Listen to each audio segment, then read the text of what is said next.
All right, and howdy, welcome back to the channel. Again, we're gonna check out something that we don't do often anymore, just a normal car.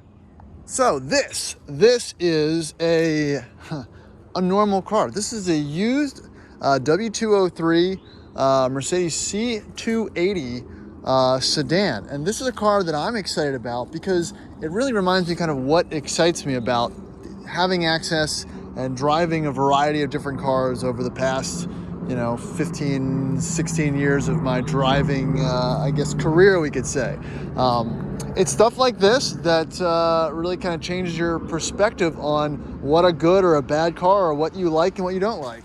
So a little background, I have owned a W203 before, except it was a little spicier. I had a 2002 W203 C280 AMG, so that's the 3.2 liter V6 with a little supercharger slapped on it. So that was one of my first performance oriented cars I ever owned. It was oh man, it was a total piece of garbage. It was I didn't know it at the time. I bought it from a shady used car dealer outside Iowa City. I also didn't know that it had 12 owners. It had a terrible Mako paint job with the receipts.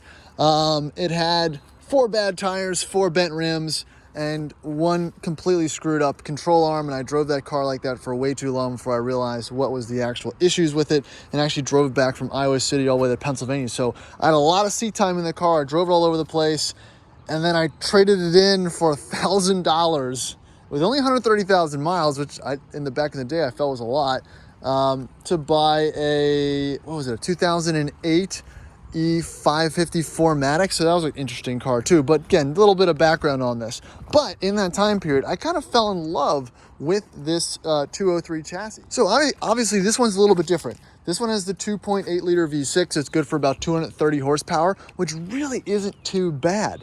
This was stacked up against the BMW 3 Series, Lexus IS 250, 300, whatever. And I think what really let it down was the looks in this particular configuration. Obviously these wheels are horrendous, and it suffers from some of the things which we can talk about that these cars suffer from. But with the C280 with AMG wheels on and the little body kit, it definitely, or sort of the C55, whatever you want the V8, it definitely gives it a much better kind of stance and look. So again, I think that's one of the things that kind of held back a lot of buyers at the time, but these are very popular cars. They're actually very reliable. They're pretty stout, and they really drive great and feel solid. It's definitely a great homage to, the fact that they wanted this to be a mini S-Class, and it has a lot of great, interesting, cool features. So let's kind of do a quick exterior walk around, because there's really nothing special there, and we'll jump into the interior, which I think really shines. All right, so the exterior, again, this is not the best example. It's got these horrendous aftermarket wheels, but it's got new tires on it, so they ride nice. Headlights, a little bit faded. They made this model, I think from 2001 all the way to 2007. So it had a pretty long lifespan. These 203 chassis, kind of like a lot of the Mercedes this year, did suffer from some rust. I believe this car has had some paint work done, and it says there's an accident on this side, so that's probably why this side looks worse than the other. A little bit of bubbling there in the fenders and whatnot, but overall the rest of the paint and everything really holds up quite well. Again, a lot of people don't like the looks of this, but I don't really think it's all that bad looking of a car when modified properly. But again, the story and kind of the idea behind this really isn't on the outside.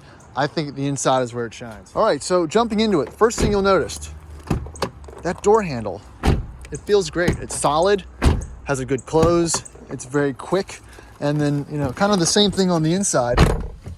It just pops open. It's a very crisp pop, and I don't know, I that's something that I kind of like, and it definitely doesn't feel like a piece of junk. Other thing, all right, so typical Mercedes on the inside, great comfortable leather seats, lots of headroom, lots of leg room. Again, this is a sedan, but it's not really a sedan. This back seat is complete BS.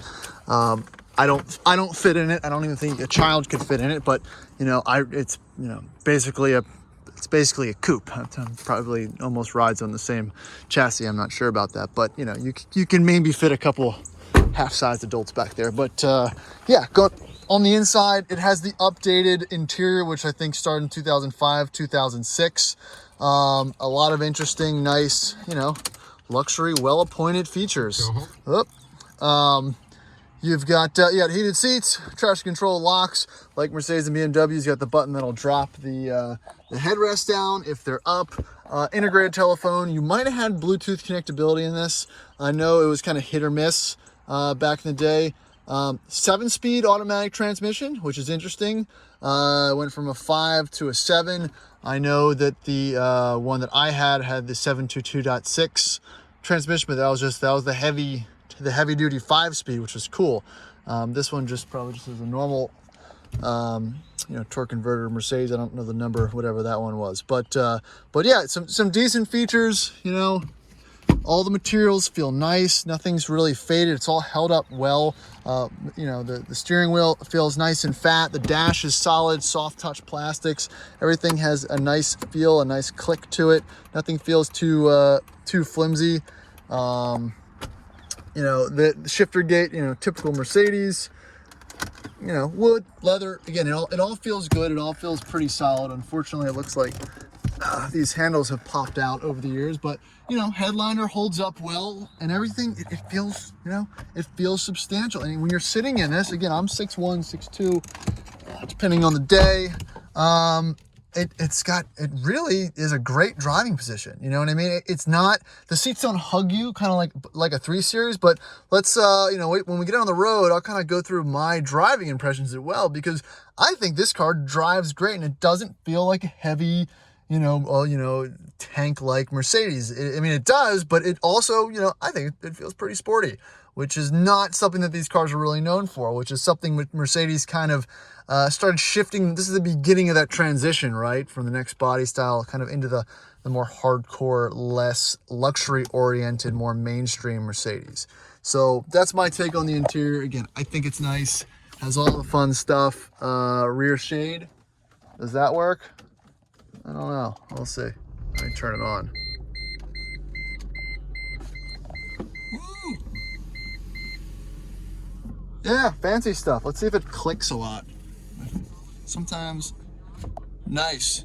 So yeah, again, it's the little stuff. It's a nice little kit package, and you can see why this could have been appealing if you were cross-shopping the cars back in the day. So let's check out under the hood and take it for a spin. All right, so we're gonna talk about the theme here, which, little car, big V6. The 2.8 was in bigger models as well. So again, it has a smaller chassis. This is a bigger motor. I think it also was a 3-liter that was available as well. 3-liter or 3.2. I think it's probably ended up being the 3.2, the C320 and the C320 AMG. So again, big motor, decent power, not a lot of low-end torque, but it really gets up and goes. I think that 7-speed transmission kind of holds you back as far as your around town off the line performance, but it does have a sport mode, which might give you a little bit of extra oomph. All right, so this particular model is 133,000 miles. I just went through park, reverse, blah blah blah. Quick engagement into gear. No real hesitation. I have ESP off. Let's see if it's got enough torque to do a one-wheel peel.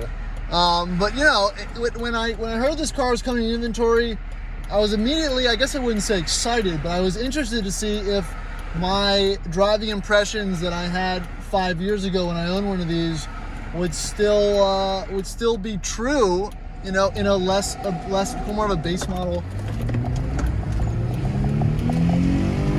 All right. So that was a little above the speed limit, but didn't really chirp the tires, but that's okay. The tires are new. But yeah, kind of what I was saying before. I was excited to see if that same driving impression would ring true, a few years later, and it does. Again, the car rolls great. It has very on-center steering. The driving position's nice. A lot of glass in front of you, and it just feels like something you could just jump in and put a bunch of miles on. There's no creaks or rattles or shakes. Again, it shifts smoothly. The engine has just enough power to get you where you want to be. You're not going to win any races, but it's definitely not slow. And I think it's very comparable to an automatic, 325 330 BMW of the day, which, you know, weren't exactly monsters either. So, you know, that's the initial driving. You know, this truck, I mean, the car also has a big trunk. You know, it's little things like that I think people kind of look down on these cars. But more into the condition though. You know, this one's been well maintained. They're not known to be unreliable, but they are known to rust. Again, this one has its fair share. I don't know what they did for these years in Mercedes, but the doors suffered, the door seals suffered, and I think, you know, along the bottom of the doors and the fender liner, these things really took a hit, if not addressed early. So yeah, again, four-wheel independent suspension, you know, nice rear-wheel drive little platform, you know, smooth, quiet, just kind of what you want. And it doesn't feel like a tiny, like, I wouldn't say space-wise it does not feel like a small car, but it does drive like a small car, in the sense where it fits places, and, you know, you're not overly worried about where you are on the road. But it definitely still feels like a Mercedes, which is nice. Even at the, you know, the lower models. So, you know, so here's the question though: was it a dud? Not really from a sales standpoint. And again, it's not a 335, you know, manual BMWs, which I think that you could get this car in with a manual transmission. I don't think many people did, but it was an option, I think, in like the C230s or something like that. And I think I've seen a C320 with a 6-speed manual as well. Very rare car, and just odd in comparison with, you know, I guess it would kind of stack up against the supercharged one, but not completely. So, but yeah, again, I don't think it was. I wouldn't say it's a dud. I think it's an extremely underrated platform. Not the best looking car that's ever been made, but as a used car, that's something a little bit different, and not something that you'd consider, just because a lot of them have been abused and beat up. I think it's a great option, and it's definitely a great way to jump into Mercedes. They're not too hard to work on. It's modern enough that you know, it blends in, but not too new or you can't do most of your own work. So yeah, like I said, I like this little car. It's really not for everybody, but it'd make a good commuter or something like that. So that's all I got. Hey, appreciate you guys watching. I know there's a lot of interest in checking out my brother's W126 300 SE again, but it's currently at the shop getting fixed, which is why they brought it down here. So I should have an update once we find a rear lower control arm for it, which apparently they don't make anymore. So that's been the holdup. But thanks for watching my video. Please be sure to subscribe, like, comment, and if you want to see more Mercedes, let me know. Appreciate it.